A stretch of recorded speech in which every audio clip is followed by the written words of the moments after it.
Mi hijo me quitó la casa de campo y la puso a nombre de su esposa. Gritó, esta casa ya no te pertenece. Olvídate del camino que lleva hasta aquí. Yo solo sonreí y le respondí, está bien, y les preparé una sorpresa. Al día siguiente, mi hijo y su mujer me llamaban desesperados, aunque antes de continuar, permítanme presentarme, soy de Sochi y tengo 77 años. Nos alegra mucho conocer a nuestra audiencia, así que gracias por escuchar. Me despierto siempre a la misma hora, con los primeros rayos de luz. No porque tenga que hacerlo, sino porque así ha sido toda mi vida. Antes me levantaba temprano para poder con todo, la escuela, las clases, llevar a mi hijo al jardín de infancia. Ahora simplemente no sé hacerlo de otra forma. Retiro con calma la manta, mis pies buscan las pantuflas cálidas y las rodillas duelen, especialmente con el clima húmedo como el de hoy. Esto es Sochi, palmeras, mar, una belleza para los turistas, pero un suplicio para las articulaciones. Desde la ventana de mi habitación se ve la bahía, el agua cubierta por una neblina blanca, con alguna que otra lancha a lo lejos. La casa está sobre una colina, del lado donde siempre sopla la brisa marina. Este terreno lo eligió Fyodor, mi Fedia, hace 35 años, cuando aún éramos jóvenes. Me dijo entonces, aquí envejeceremos juntos, Liuda. Él era un romántico, yo, más práctica. Pero le creí, ahora envejezco sola. Fyodor falleció hace 10 años. La casa quedó para mí, amplia, con 3 dormitorios, una chimenea y un jardín que exige atención constante. Me las arreglo, no con rapidez, pero por mí misma. En la cocina pongo el agua a hervir, saco 2 huevos del refrigerador, un trozo de pan. Cada mañana, desayuno huevos pasados por agua, una tostada crujiente con un poco de mantequilla y un té fuerte sin azúcar. Me siento a la mesita junto a la ventana y enciendo la tableta que me regaló mi nieto Tioma el pasado año nuevo. Él estudia en la universidad. Lejos, pero me llama todas las semanas, como si lo tuviera marcado en el alma. No le temo a la tecnología. Cuando has trabajado 30 años en una escuela, no le tienes miedo ni al timbre, ni a las computadoras, ni a los adolescentes. Una se acostumbra a mantenerse al día, incluso con el cabello canoso. Justo estaba terminando el té cuando escuché un coche. Me giré hacia la ventana, un todoterreno negro. Lo reconocí enseguida, era Igor, mi hijo. Nunca viene sin avisar, así que me puse tensa. Algo pasaba. En cuestión de segundos vi que venía con Marina, su segunda esposa, delgada, subida en tacones, con un abrigo claro y una bolsa ridículamente grande. Siempre impecable, cabello, uñas, perfume. En ella todo parece calculado.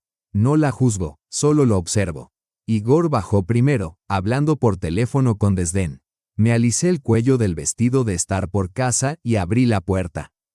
Mamá, dijo, sin apartar la vista del móvil. Y Marina contigo, añadí. Buenos días, Lyudmila Nikolevna, sonrió ella, mostrando unos dientes perfectos. ¿Cómo se encuentra? Bien, pasen. Él me dio un beso en la mejilla, distante, como por compromiso. Ella entró detrás, los tacones resonando en el suelo. Los conduje al salón y puse a hervir otra vez la tetera. ¿Quieren té? Justo estaba desayunando. Ya hemos comido, respondió Igor con brusquedad, mirando a su alrededor. Mamá, ¿hace cuánto no limpias? Está lleno de polvo. Viene una señora, Valentina Petrovna, todos los martes y viernes. Hoy es sábado. ¿Aún sigues con esa anciana? ¿No tiene como 70 años? 65. Y trabaja mejor que muchos más jóvenes. Me senté en el sillón, junto a la chimenea, como siempre. ¿Qué los trae por aquí tan temprano? Se miraron. Marina asintió, como dándole permiso para hablar, como si fuera un niño esperando la señal. Mamá, comenzó él, Marina y yo queremos hablar contigo seriamente. Nos preocupa tu situación. Esta casa es muy grande, estás sola.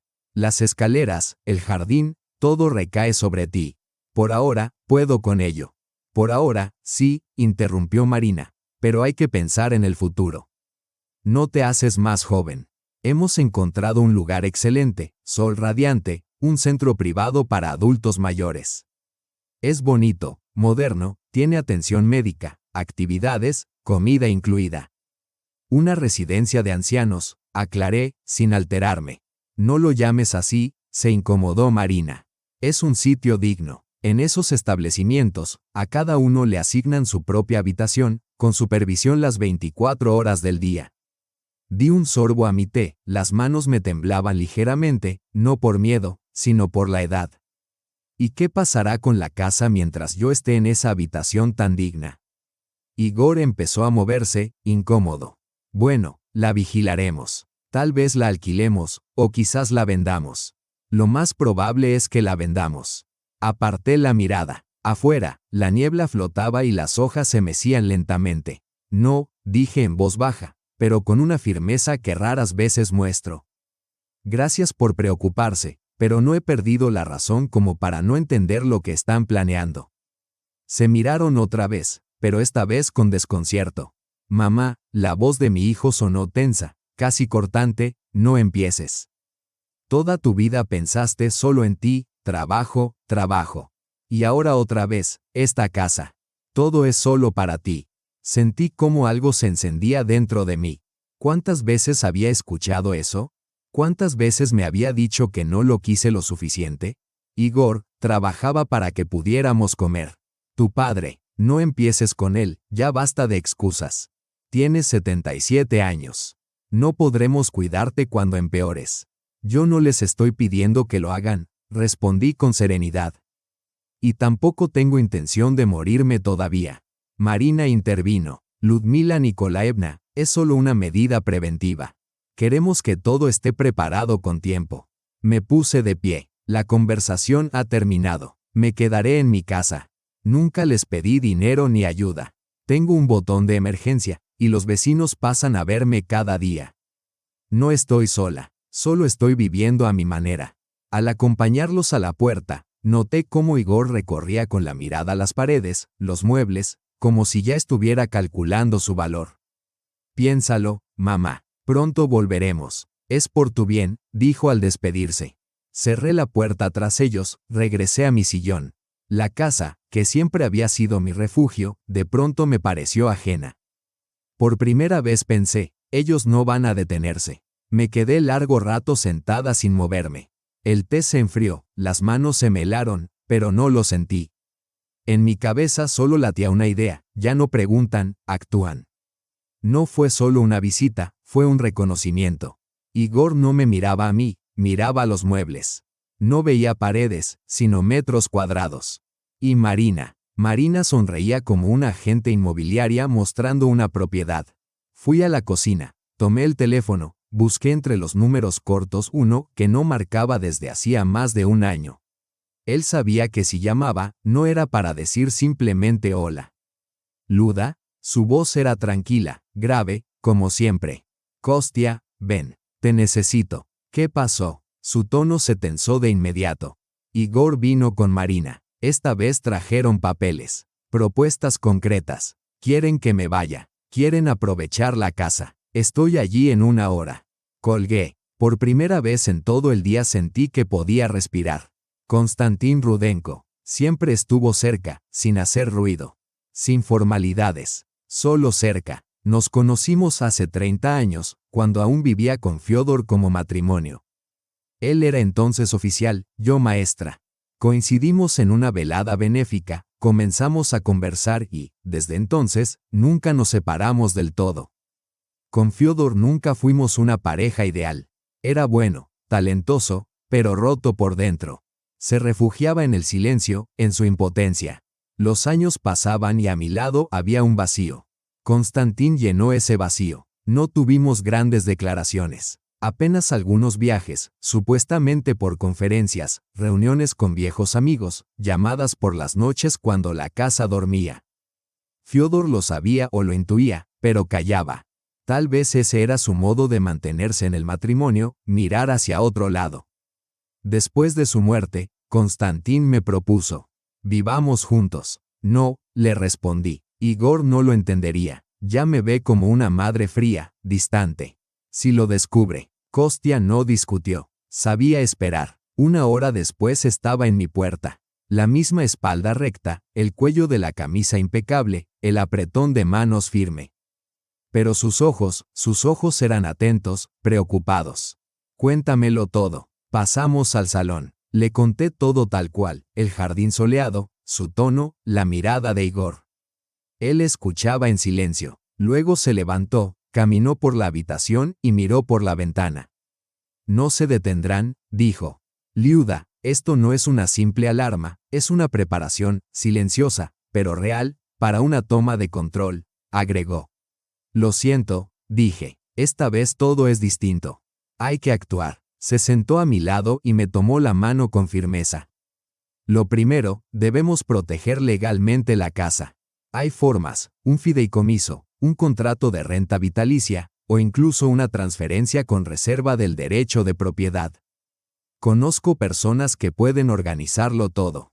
¿Cuánto tiempo llevará? Semanas, como mínimo. Quizás más. Asentí con la cabeza. No tenemos semanas. Me miró a los ojos con gravedad. Entonces hay que estar preparada para medidas más duras. Si vuelven, no estarás sola. Yo estaré contigo, siempre. Gracias, Kostya, dije, conmovida. No me agradezcas. En lugar de eso, quédate a cenar. Y a pasar la noche, si puedes. Por primera vez en todo el día, sonreí. Cenamos algo sencillo, muy de casa, patatas, ensalada, un trozo de tarta que había en el congelador. Después, nos quedamos sentados en silencio. Él leía, yo simplemente miraba por la ventana y pensaba, si llega el momento, lucharé. Incluso si tengo que enfrentarme a mi propio hijo. Los siguientes 3 días transcurrieron, sorprendentemente, en calma. Yo seguía con mis rutinas, paseos matutinos, algo de yoga siguiendo un video, pequeñas tareas de limpieza, una breve llamada a mi nieto Tioma. Estudia lejos, en otra ciudad, pero me llama una vez por semana. Lo hace no por compromiso, sino porque de verdad le interesa. Es el único que nunca intentó cambiarme. El miércoles vino a ayudarme Valentina Petrovna. Mi asistente. Tiene 65 años, manos fuertes y carácter amable. Trabaja con calma, sin prisas. Mientras friega el suelo, tararea canciones antiguas. Hablamos poco, pero su presencia siempre me deja en paz, como si al irse, la casa recuperara no solo el orden físico, sino también el emocional. Ni llamadas de Igor, ni mensajes de Marina, ni ruidos sospechosos en la puerta, ni visitas extrañas. Casi me relajé. Pensé, tal vez Kostya se preocupó en vano. Quizás decidieron dejarlo todo como está. Pero en el fondo sabía, un silencio así no ocurre porque sí. Siempre precede a la tormenta. Jueves, 11 de la mañana. Acababa de terminar mi rutina matutina. Una sencilla sesión de yoga para personas mayores, media hora pausada pero útil, lo único que mantiene mi espalda en buen estado. Me senté en el sillón para recuperar el aliento, cuando sonó el timbre. Un timbrazo seco, insistente, nada que ver con los vecinos ni con los mensajeros. Me acerqué al ventanal y miré a través del vidrio esmerilado. En el porche estaba Igor, acompañado por un hombre desconocido, bajo, corpulento, con entradas marcadas, trajeado, y un brillo húmedo en el rostro. Sostenía una carpeta de cuero. Algo en mi interior se tensó. Abrí la puerta. Hola, mamá, dijo Igor, con una sonrisa forzada. Este es el doctor Mironov. Quisiera hablar contigo un momento. ¿Un doctor? Yo no he llamado a ningún médico. No di un solo paso atrás. Es una consulta informal, intervino el desconocido. Su hijo está preocupado y quiere asegurarse de que usted se encuentra bien. Di un paso hacia atrás.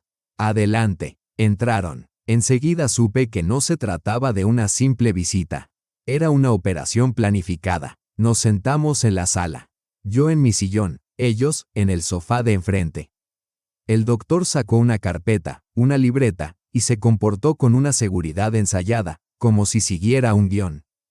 Cuéntenos cómo transcurre normalmente su día, Ludmila Nikolaevna. ¿Con qué propósito? Solo queremos hacernos una idea general. Saber cómo se siente, cuán activa se mantiene. Miré a Igor. Evitaba mi mirada, tamborileando los dedos contra la rodilla. Respondí con serenidad, sin emociones. Me levanto alrededor de las 6. Desayuno. Luego hago ejercicios, yoga, unos 25 minutos. Leo las noticias. A veces voy al mercado, queda cerca. Una vez por semana asisto al club de lectura en la biblioteca. Por la tarde hablo con mi nieto o con alguna amiga. El doctor tomó algunas notas. ¿Suele olvidar cosas importantes? Como cualquier persona de mi edad, a veces sí. Pero no divago ni tengo lagunas. ¿Se confunde con las fechas? ¿Le cuesta orientarse en el tiempo? Hoy es jueves, 11 de junio de 2025. El presidente Zhukov. Agresión. Irritabilidad. Solo me altero si alguien entra en mi casa con mentiras. El doctor pareció desconcertado. Mamá, intervino Igor, ¿no recuerdas cómo te lanzaste contra Marina la última vez? La acusaste de haberse quedado con tu anillo. Me giré hacia él lentamente. Mientes. Eso nunca ocurrió. El doctor asintió. Reacción típica, negación agresiva. Lo registramos. Los observaba en silencio. Ya lo entendía todo. Esto no era una simple visita. Era el inicio de una ofensiva. Igor me miraba como a un objeto, no como a su madre. Marina ni siquiera se presentó, para no estropear la puesta en escena. El doctor sacó un papel. Ludmila Nikolaevna, ya contamos con un diagnóstico preliminar. ¿Diagnóstico? Si acabamos de empezar a hablar. Este informe se redactó hace un mes, cuando vino a mi consulta. Me puse de pie. Eso es mentira. Es la primera vez que lo veo. Es normal que no lo recuerdes, dijo Igor con tono suave. La pérdida de memoria es parte del cuadro. El doctor me extendió la hoja. La tomé. Todo estaba en regla. Membrete, sello, firma. Al final, el diagnóstico, demencia incipiente, enfermedad de Alzheimer. Me erguí. Eso no puede ser. Nunca me he sometido a ningún examen. Igor sacó otro documento. Aquí tienes la resolución judicial. Has sido declarada incapaz legalmente. Y yo he sido nombrado tu tutor. Lo miré. Sentí un vacío en el pecho, como si me encontrara en una casa sin ventanas. Estaba de pie, con ese papel en la mano, la sentencia. Todo legal, con escudo, sello y firma del juez. Un texto frío y oficial que me despojaba del derecho a decidir sobre mi propia vida. Apenas podía sostenerme. Eso no puede ser, susurré. Hubo una audiencia, respondió Igor. Tranquilo, asististe con un abogado de oficio. Solo que no lo recuerdas. Es parte del diagnóstico. Eso es mentira. Sentí cómo el cuerpo se me volvía de plomo. El aire en la habitación se volvía espeso. ¿Por qué haces esto, Igor? Se irguió, con el rostro endurecido. Porque es lo correcto. Porque esta casa no puede ser solo tuya. Ya no puedes manejarla, mamá. Necesitas cuidados. Y este lugar puede ser el inicio de algo nuevo para mí, para nosotros. Con Marina, ¿quieres decir que soy una carga? Quiero decir que hay que poner prioridades. Tú estarás en un sitio tranquilo, vigilado. Nosotros, en una propiedad que ganará valor. Me senté, me temblaban las manos. Entonces, ¿para esto viniste? Ya hemos iniciado el trámite de venta. Te mudas el martes. Y si me niego, el doctor Mironov alzó la vista. En ese caso, solicitaremos su ingreso forzoso en una institución especializada. La resistencia activa también es un síntoma. Y debo informarlo. Miré a mi hijo. Observaba el suelo, las manos en los bolsillos, el rostro inexpresivo. Como si todo ya estuviera decidido. ¿Y Marina? ¿Sabe lo que estás haciendo? Fue idea suya, sonrió con cinismo. Ella encontró al doctor Mironov. Lo resolvió todo enseguida. Tiene talento para negociar. Lo entendí, discutir era inútil. Si me resistía, usarían eso en mi contra. Tenía que ganar tiempo. Está bien, necesito pensar. Ya no hay nada que pensar, cortó Igor. Aquí están los documentos. Contrato de compraventa. Firma hoy. Colocó ante mí un fajo de papeles perfectamente ordenados, con una pluma encima. Y si no firmo, entonces firmaré yo, pero con tu firma será más fácil ante el notario. Tomé la pluma, empecé a hojear los papeles. Las palabras se desdibujaban ante mis ojos. No sentía ni rabia ni miedo. Solo vacío. Ese era mi hijo, mi niño, y ahora era el hombre que venía a despojarme de todo. ¿Por qué lo haces? Susurré. ¿Por qué así? Desvió la mirada. Por un instante, su expresión titubeó. Pero se recompuso enseguida, porque toda mi vida estuve en segundo plano. Tú siempre trabajando, encerrada en tu mundo. Ahora me lo debes. Me gané esta casa. Tú no te ganaste nada, Igor. Solo viviste. Yo te crié, te alimenté, te saqué adelante. Tu padre no. Había que hablar del padre. Estalló. Siempre te escudaste en su debilidad, el pobre, el depresivo, mientras yo era el sobrante. Tú simplemente eres una mujer fría, cerrada, y ahora vas a vivir donde te digan. En ese instante comprendí que ya no lo reconocía. Ya no era mi hijo, sino un hombre hecho y derecho que me veía como un obstáculo en su camino hacia la propiedad. Firma, dijo en voz baja.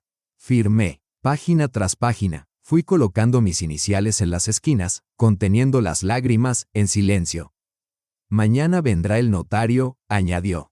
Confirmará todo. El lunes nos mudamos. El martes te llevan al asilo. Puedes ir preparando tus cosas. Se levantó, intentó abrazarme. Me aparté. Hasta mañana, mamá. Todo saldrá bien. Se fueron. Me incorporé lentamente, apoyándome en el brazo del sillón. Caminé hacia el teléfono. Los dedos me temblaban, me costaba marcar. Llamé a Kostia. Mi voz temblaba. Firmó todo. Falsificó documentos. Se quedó con la casa. Ya no soy la propietaria. Mañana trae al notario y luego me llevan. No vas a ir a ningún lado, respondió. Dijeron que si me resisto, me internan en un psiquiátrico. Entiendo. Resiste. Estoy contigo. Colgué. Me senté de nuevo. Las manos seguían temblando, pero en el pecho ya no había dolor. Lo que empezaba a crecer era otra cosa, una rabia serena, densa, como acero. A la mañana siguiente desperté temprano. Apenas había dormido. Me levantaba, volvía a acostarme, miraba el techo como si allí estuvieran las respuestas. La cabeza me retumbaba, los pensamientos giraban sin cesar, pero ya no sentía miedo. Solo decisión, nítida y cortante como agua helada en el rostro. Me vestí con un sencillo vestido gris y un suéter. Me recogí el cabello, sin maquillaje. Al mirarme al espejo vi a una mujer que ya no tenía nada que perder. Kostia llegó a las 8:30. Uniformado, como siempre, aunque jubilado. Las costumbres no se pierden. Chaqueta, maletín, libreta. Su mirada, enfocada. Él vendrá a las 10, dije, con el notario. Todo según su plan. Estaremos listos, respondió. Colocó una pequeña grabadora sobre la mesa. La pondremos en el florero. La grabación comenzará desde el principio. ¿Y si no dicen nada? Kostia sonrió de medio lado. Créeme, lo harán. Necesitan que pronuncies las frases clave, que firmes lo último sin presión aparente. Eso es lo que intentarán provocar. Sacó otra hoja. Es la denuncia para la fiscalía. La presentaremos el mismo día. Involucraré a mis contactos. Hay personas en quienes confío. Mientras tú cuidabas la casa, yo investigué. Cámaras. El geriátrico al que supuestamente te van a llevar pertenece a un amigo de Marina. Su esposa es la directora. Todo está controlado. No es cuidado. Es aislamiento. Apreté los labios. Había que resistir. A las 9:55 sonó el timbre. Fui a abrir. En el umbral estaba Igor, con traje, sonriendo. A su lado, un hombre con gafas, carpeta y portafolio. Me saludó amablemente. Mamá, este es Alexander, el notario. Adelante, dije con calma. ¿Gustan un té? No, gracias, respondió Igor. Preferimos resolver esto rápido. Entraron al salón. Se sentaron. El notario sacó los documentos. Todo es estándar. Consentimiento de cesión, confirmación de capacidad mental, lectura y firma. También se requerirá una grabación en video como prueba de que usted actúa en pleno uso de sus facultades. Asentí. Miré a la cámara del móvil que había colocado frente a mí. Me llamo Lyudmila Nikolaevna Kalinina, tengo 77 años. Estoy en pleno uso de mis facultades mentales. Actúo con plena conciencia de lo que hago. Igor asintió con aprobación. El notario me pasó los papeles. ¿Puede aclararme nuevamente a quién cedo la propiedad? Pregunté. A su hijo, Igor Fyodorovich Kalinin, respondió el notario. Él será el único propietario, con derecho a arrendar, vender o transferir. Usted renuncia al derecho de residencia permanente y conserva solo la posibilidad de visitas breves, previo acuerdo. Es decir, ya no podré vivir aquí, solo si él lo permite. Gracias, dije en voz baja. Solo quería escucharlo. Firmé. La mano no me temblaba. La voz, firme. Todo según lo que ellos habían planeado. 40 minutos después, se marcharon. Igor me dio un beso en la frente. No reacciono al golpe en la mejilla. Marina lo espera en el coche, la veo desde la ventana, sonriente, hablando por teléfono. Seguramente ya están planeando qué cortinas colgar y dónde irá el vestidor. La puerta se cierra de golpe. Me quedo sola en el recibidor, vacío. Miro el reloj. 10:52. Kostya sale de la cocina. Está todo, dice. Hay audio, video y, lo más importante, hiciste las preguntas correctas. Ahora no son solo sospechas, tenemos pruebas. Asiento. ¿Cuándo empezamos? Me coloca una memoria USB sobre la mesa. Ahora mismo. Vamos. Le entregaré los datos a los míos. Ilegalmente, ya no eres la propietaria, pero si probamos coacción, falsificación y confabulación, se puede impugnar todo. Que crean que ganaron. No haremos nada hasta el lunes. Que se relajen. Y el lunes presentamos todo y activamos el mecanismo de defensa. Tomo mi abrigo, el bolso, las llaves. Me detengo un momento, observo la casa. Clara, silenciosa. Mía. Vamos. Viajamos en silencio, recorriendo calles que conocía de memoria, pero que hoy parecían distintas. Cada esquina, cada casa familiar, ya no pertenecían a mi vida anterior. Como si yo ya no fuera la madre de Igor ni la viuda de Kalinin, sino otra mujer. Una que no volverá a callar ni a soportar. En el coche, por primera vez, dije, no es tanto miedo lo que siento. Es vergüenza. ¿Vergüenza? Se sorprendió Kostya. Sí, vergüenza de haberles dejado llegar tan lejos. De no haber visto, de justificar siempre, a Igor, a Marina, incluso a mí misma. Pensaba que al niño le costaba, que mi esposo era callado, que yo tenía demasiado trabajo en la escuela. Pero ahora entiendo, lo que criaron en mí fue el miedo. Miedo a decir en voz alta que me duele.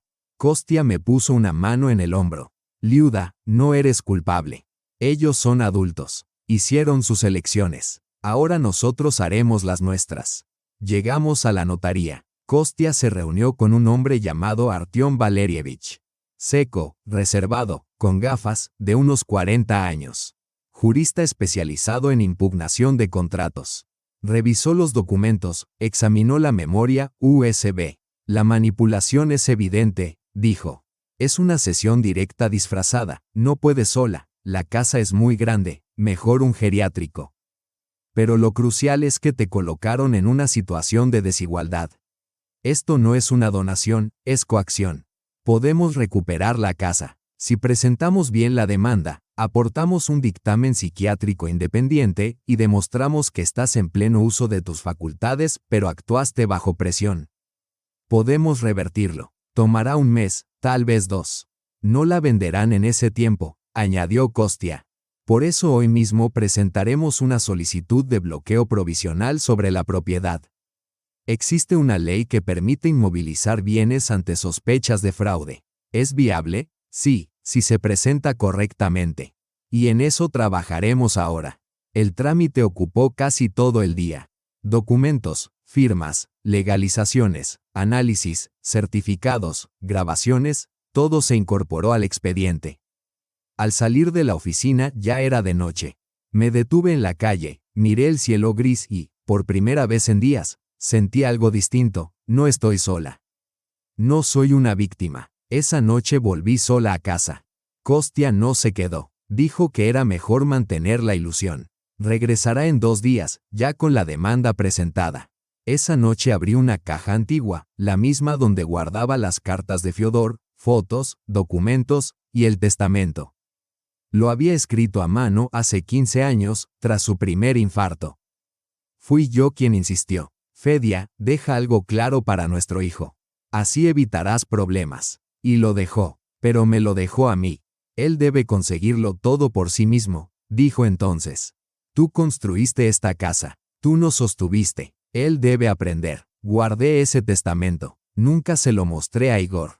No quería provocarlo, pero ahora lo saqué y comprendí, callé demasiado tiempo. Al día siguiente Igor volvió. Solo, ¿ya empacaste tus cosas?, preguntó desde la entrada. ¿Para qué, mamá? Ya lo hablamos. En el asilo vas a estar bien. Ya hice el pago. Igor, dije con calma, tú por ahora. No te apresures. La operación ha sido suspendida. He presentado una demanda ante el tribunal. Los psiquiatras confirmaron que estoy en pleno uso de mis facultades. Y toda tu maniobra quedó grabada, en el dictáfono, ante el notario. Tanto él como tu médico pronto rendirán declaración ante el investigador. Te equivocaste al pensar que yo cedería. Se puso pálido. Por primera vez en todos esos días, sintió miedo.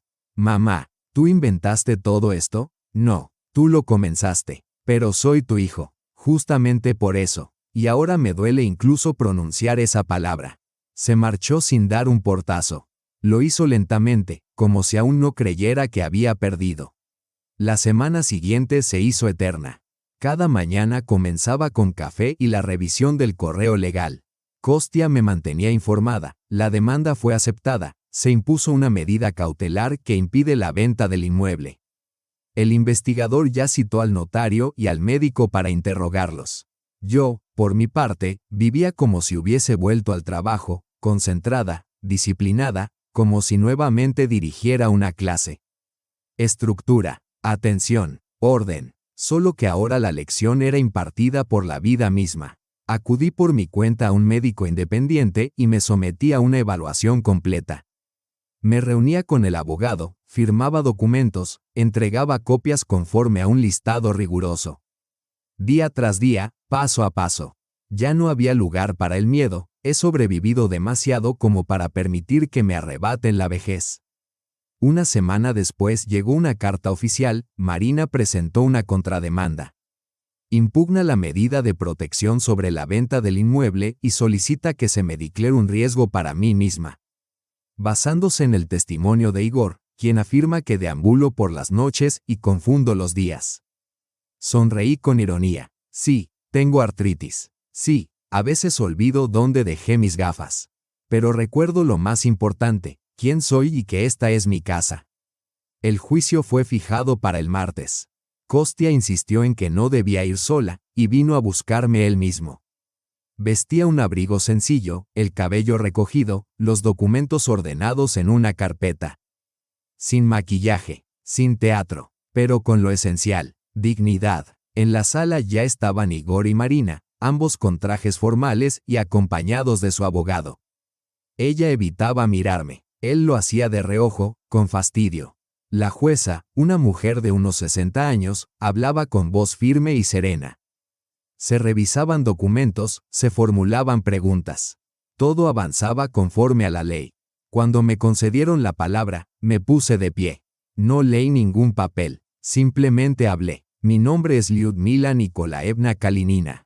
Tengo 77 años. Vivo en esa casa desde hace 35. La construimos juntos con mi esposo. No es solo mía, es parte de mi vida. No temo envejecer, no niego mi edad, pero conservo la razón, y nadie tiene derecho a arrebatarme mi libertad bajo el disfraz de la preocupación. Yo no rechacé a mi hijo. Rechacé la mentira. Vi cómo la jueza me observaba con atención, cómo el abogado asentía, cómo Igor se removía inquieto en su asiento y cómo Marina, por primera vez durante el juicio, bajaba la mirada. Al anunciarse un receso antes del veredicto, salí de la sala erguida. En el pasillo, Igor se me acercó a solas, con voz baja. Mamá, no pensé que llegarías tan lejos. Y yo no pensé que tú caerías tan bajo. Solo, creí que estabas cansada, que te rendías. Lo miré a los ojos. Estoy cansada, sí, pero no de vivir. Estoy cansada de la traición. Y si has comprendido algo, quizás te sea más fácil continuar. Sin mi casa, y tal vez sin mí. Asintió, no discutió, solo se apartó. La sentencia no tardó. El tribunal declaró la compraventa nula y restituyó el derecho de propiedad a mi nombre. También ordenó una investigación sobre la actuación del notario y del doctor Mironov. La casa es mía. Volví. En el jardín florecían las amapolas.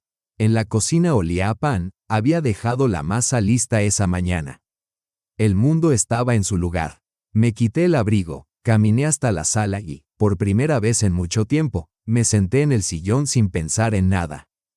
Solo respiré. Ya no me sentía vieja. Me sentía viva. Pasó una semana. La casa volvió a ser oficialmente mía, documentada, legal, reconocida. Pero yo lo supe antes. Lo supe la primera noche que dormí en paz, sin ansiedad en el pecho. Cada mañana comenzaba con té, con la radio, con el crujido habitual del viejo suelo de madera. Ese era mi ritmo, mi aliento, mi vida. Sin condiciones ajenas. No llamé a Igor, y él tampoco a mí. A veces, eso basta. Marcar su número no era un reproche, sino más bien un gesto automático. Un hábito. Pero luego me recordaba a mí misma, él tomó su decisión, al igual que yo la mía. Lo perdoné, pero ya no hay vuelta atrás. Un par de días después vino a verme Tioma, mi nieto. Un adolescente callado y torpe que acababa de cumplir 17 años. Papá dice que estás enferma, murmuró en el pasillo, sin levantar la vista, y que pronto te irás. Me agaché a su lado. ¿Y tú qué piensas? Se encogió de hombros. No pareces enferma, solo estás sola. Y él discute todo el tiempo con Marina. Eres inteligente, sabes ver las cosas por ti mismo, le dije. Asintió. ¿Puedo volver a venir? Por supuesto, esta casa siempre estará abierta para ti, mientras no empieces a mentir como los demás. Se fue sin despedirse, pero yo supe que había entendido. Esa misma noche me senté a escribir una carta. Una carta de verdad, a mano, en papel común, sin sellos ni frases oficiales. Igor, aún no entiendo cómo llegamos a este punto. No soy una madre perfecta. Cometí errores. Callé cuando debía hablar, pero no merecía tu traición. No voy a vengarme, ni a interferir en tu vida. Pero tampoco permitiré que sigas invadiendo la mía. Ojalá tengas el valor, algún día, de decirle a Tioma la verdad. No sobre mí, sino sobre ti. Adiós, mamá. Dejé la carta con Kostia. Le pedí que se la entregara cuando él lo considerara necesario. Yo ya no necesitaba verlo más. La primavera iba tomando lentamente el control. Me ocupaba del jardín, trasplantaba las fresas. Horneaba pasteles, escuchaba música de mi juventud, y por primera vez, no lloraba. Un día abrí el armario y saqué un viejo álbum. En la primera página, una foto. Fiodor sostenía en brazos al pequeño Igor y yo, en el encuadre, reía, joven y llena de esperanzas.